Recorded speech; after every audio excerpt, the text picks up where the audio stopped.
ಪ್ರಿಯ ವೀಕ್ಷಕರೇ, ಇವತ್ತು ನಾನು ಕೇರಳದಲ್ಲಿ ನಡೆದಂತಹ ಮತ್ತೊಂದು ಅತ್ಯಂತ ಬರ್ಬರವಾದ ಒಂದು ಹತ್ಯಾಕಾಂಡದ ಕ್ರೈಮ್ ಸ್ಟೋರಿಯನ್ನು ನಿಮ್ಮ ಮುಂದೆ ಇಡ್ತಾ ಇದ್ದೀನಿ. ನವಜಿತ್ ನಟರಾಜನ್ ಎನ್ನುವಂಥ ಒಬ್ಬ ವಕೀಲ, ಅಂದರೆ ಕಾನೂನನ್ನು ಪಾಲನೆ ಮಾಡಬೇಕಿದ್ದ ಒಬ್ಬ ವಕೀಲ, ತನ್ನ ಸ್ವಂತ ತಂದೆ ತಾಯಿಯನ್ನೇ ಅತ್ಯಂತ ಪೈಚಾಚಿಕವಾಗಿ, ಅಂದರೆ ಅತ್ಯಂತ ಕ್ರೂರವಾಗಿ ಕೊಲ್ಲಿಕ್ಕೆ ಪ್ರಯತ್ನ ಪಟ್ಟಿದ್ದಾನೆ.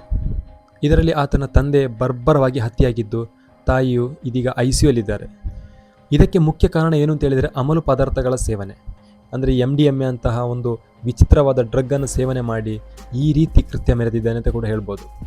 ಈ ಹಿಂದೆ ನೋಡಿದಂತೆ ಚಿತ್ರಪ್ರಿಯನ ಕೊಲೆಗೆ ಸೇರ್ಬೋದು. ಇದರಲ್ಲಿ ಕೂಡ ಅಮಲು ಪದಾರ್ಥಗಳ ಸೇವನೆ ಮೇಯ್ನ್ ಕಾರಣ ಆಗಿತ್ತು. ಯಾವ ರೀತಿ ಪೈಚಾಚಿಕವಾಗಿ ಕೃತ್ಯ ಮೆರೆದಿದ್ದಾನೆ ಅಂದರೆ, ಅವನ ತಂದೆಯ ಮುಖವನ್ನು ಕತ್ತಿಯಿಂದ ಅಡ್ಡಾದಿಡ್ಡಿ ಕಡಿಯುವ ಮೂಲಕ, ಅದೇ ರೀತಿ ಅವನ ತಾಯಿಗೆ ಕೂಡ ಅದೇ ರೀತಿ ಅತ್ಯಂತ ಬರ್ಬರವಾಗಿ ಕತ್ತಿಯಿಂದ ದಾಳಿ ಮಾಡಿದ್ದಾನೆ.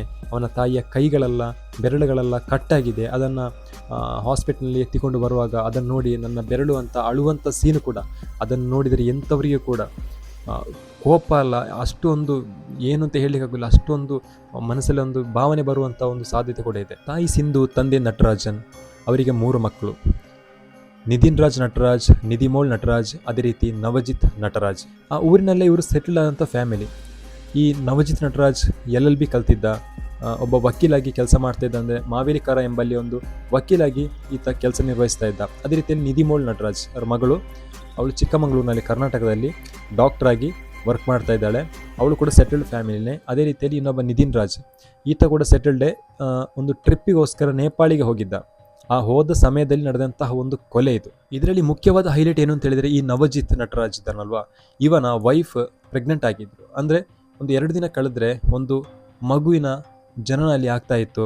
ಅಂಥ ಒಂದು ಸಂತೋಷದ ಮೂಮೆಂಟ್ನಲ್ಲಿ ಈ ರೀತಿಯ ಒಂದು ಬರ್ಬರವಾದ ಒಂದು ಕೃತ್ಯವನ್ನು ಮೆರೆದಿದ್ದಾನೆ ಸ್ವಂತ ಮಗ ನವಜಿತ್ ನಟರಾಜ್. ಇದಕ್ಕೆ ಮುಖ್ಯ ಕಾರಣ ಬೇರೇನಿಲ್ಲ, MDMA ಅನ್ನುವಂಥ ಒಂದು ಡ್ರಗ್ ಸೇವನೆಯಿಂದಾಗಿ ಅಂತ ಹೇಳ್ಬೋದು. ಈ ಒಂದು ವಿಷಯದಲ್ಲಿ ದಿನಲೂ ಅವನು ಗಲಾಟೆ ಮಾಡ್ತಾ ಇದ್ದ. ಮನೆಯಲ್ಲಿ ಕೆಲವು ಇಶ್ಯೂಸ್ ನಡೀತಾ ಇತ್ತು, ಗಲಾಟೆಗಳು, ಬೊಬ್ಬೆಗಳು ಇದೆಲ್ಲ ಕೇಳ್ತಾ ಇದ್ವು. ಆದರೆ ಇದು ಈ ಕೊಲೆಯಲ್ಲಿ ಅಂತ್ಯ ಆಗುತ್ತೆ ಅಂತ ಯಾರು ಕೂಡ ಥಿಂಕ್ ಮಾಡಿರಲಿಲ್ಲ. ಹಾಗೆ ಈ ದಿನ ಕೂಡ ಈ ನವಜಿತ್ ನಟರಾಜ್ MDMA ಸೇವನೆ ಮಾಡಿಕೊಂಡೇ ಬಂದಿದ್ದ. ಈ ಸೇವನೆಯಿಂದಾಗಿ ಇವನಿಗೆ ಬ್ರೈನ್ ಹೇಗೆ ವರ್ಕ್ ಆಗ್ತಿತ್ತು ಗೊತ್ತಿಲ್ಲ, ಮನೆಗೆ ಬಂದು ಗಲಾಟೆ ಮಾಡಿದ್ದಾನೆ. ಅದೇ ರೀತಿ ಕತ್ತಿಯಿಂದ ಅಡ್ಡದಿಡ್ಡಿ ಕಳೆದಿದ್ದಾನೆ. ಇದರಿಂದ ಅವನ ತಂದೆ ತಾಯಿ ಬೊಬ್ಬೆ ಹೊಡೆದಿದ್ದಾರೆ. ಆ ಸಮಯದಲ್ಲಿ ಊರವರೆಲ್ಲ ಓಡಿ ಬಂದು ಸೇರಿದ್ದಾರೆ. ಆದರೆ ಬಾಗಿಲು ತೆರಳಿಕ್ಕೆ ಆಗಲಿಲ್ಲ. ಅಂದರೆ 2 ಡೋರ್ ಲಾಕ್ ಆಗಿತ್ತು. ಒಂದು ಡೋರನ್ನು ಏನೆಲ್ಲ ಮಾಡಿ ಹೊಡೆದ್ರು, ಅಂದರೆ ಇನ್ನೊಂದು ಡೋರನ್ನು ಹೊಡಿಲಿಕ್ಕೆ ಸಾಧ್ಯ ಆಗಲಿಲ್ಲ. ಮತ್ತು ಗ್ಯಾಸ್ ಸಿಲಿಂಡರನ್ನು ಯೂಸ್ ಮಾಡಿ ಅದನ್ನು, ಆ ಬಾಗಿಲನ್ನು ಕೂಡ ಹೊಡಿತಾರೆ. ಆದರೆ ಪೊಲೀಸರು ಮಾಡಿದಂಥ ಕೆಲಸ, ಅಲ್ಲಿನ ಜನಗಳು ಎಷ್ಟು ಉದ್ವೇಗ ಆಗಿದ್ರು ಅಂದರೆ, ಅವನನ್ನು ಕೈಗೆ ಸಿಕ್ಕಿದರೆ ಅಲ್ಲೇ ಮುಗಿಸುವಂಥ ಪ್ಲ್ಯಾನ್ ಕೂಡ ನಡೆದಿತ್ತು. ಅಂದರೆ ಇದನ್ನು ಯಾರಿಗೂ ಒಪ್ಪಿಕೊಳ್ಳಿಕ್ಕೆ ಸಾಧ್ಯ ಇಲ್ಲ. ಅಂಥೊಂದು ಬ್ರೂಟಲ್ ಆದಂಥ ಒಂದು ಕೊಲೆ ಅಂತ ಹೇಳ್ಬೋದು. ಸ್ವಂತ ತಂದೆ ತಾಯಿಯನ್ನೇ ಬರ್ಬರವಾಗಿ ಹತ್ಯೆ ಮಾಡಿ ಅಂತ ಇವನನ್ನು ಇನ್ನೂ ಬಿಟ್ಟರೆ ಇದು ಆಗ್ತದ ಅಂತ ಕೇಳುವಂಥದ್ದು ಕೂಡ ಒಂದು ಕ್ವಶನ್ ಕೂಡ ಹೌದು. ಇಂಥವ್ರು ಬದುಕಿದ್ದು ಕೂಡ ಪ್ರಯೋಜನ ಅಂತ ಹೇಳ್ಬೋದು. ಯಾಕಂದರೆ ನಮ್ಮ ಟ್ಯಾಕ್ಸ್ನ ದುಡ್ಡಲ್ಲೇ ಇವರು ಹೋಗಿ ಜೈಲಿನಲ್ಲಿ ಆರಾಮಾಗಿ ಜೀವನ ಕಳೀತಾರೆ. ಮುಂದೆ ಒಂದು ದಿನ ಹೊರಗೆ ಬಂದು ಕೂಡ ಇದೇ ರೀತಿಯಲ್ಲಿ ಇನ್ನೊಂದು ಕೊಲೆ ಮಾಡಲಿಕ್ಕಿಲ್ಲ ಅಂತ ಏನು ಗ್ಯಾರಂಟಿ. ಆದರೆ ಆ ನವಜಿತ್ನ ಹೆಂಡತಿಯ ಒಂದು ಪರಿಸ್ಥಿತಿಯನ್ನು ಒಮ್ಮೆ ಯೋಚನೆ ಮಾಡಿ ನೋಡಿ.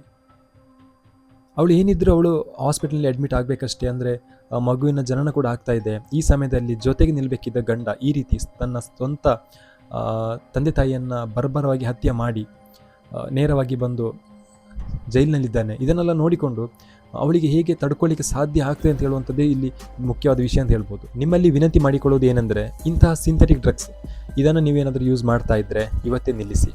ನಿಮ್ಮಿಂದ ಆಗ್ತಾ ಇಲ್ಲ ಅಂದರೆ ಡಿ ಅಡಿಕ್ಷನ್ ಸೆಂಟರ್ ಇದೆ, ಅಲ್ಲಿಗೆ ಹೋಗಿ ಅದನ್ನು ನಿಲ್ಲಿಸುವಂಥ ಪ್ರಯತ್ನಗಳನ್ನು ಮಾಡಿ. ಇದಕ್ಕೆ ನೀವು ಯಾವುದೇ ಕಾರಣಕ್ಕೂ ಹೆದರಬೇಕಾಗಿಲ್ಲ. ಅಂದರೆ ಯಾವುದೇ ಕಾನೂನಾದರೂ, ಯಾವುದೇ ಪೊಲೀಸ್ ಆದರೂ ಕೂಡ ನಿಮಗೆ ಸಪೋರ್ಟ್ ಮಾಡಿಯೇ ಮಾಡಿ. ಇದಾಗಿತ್ತು ಗೆಳೆಯರೆ ಇವತ್ತಿನ video. I am Jayant, signing out.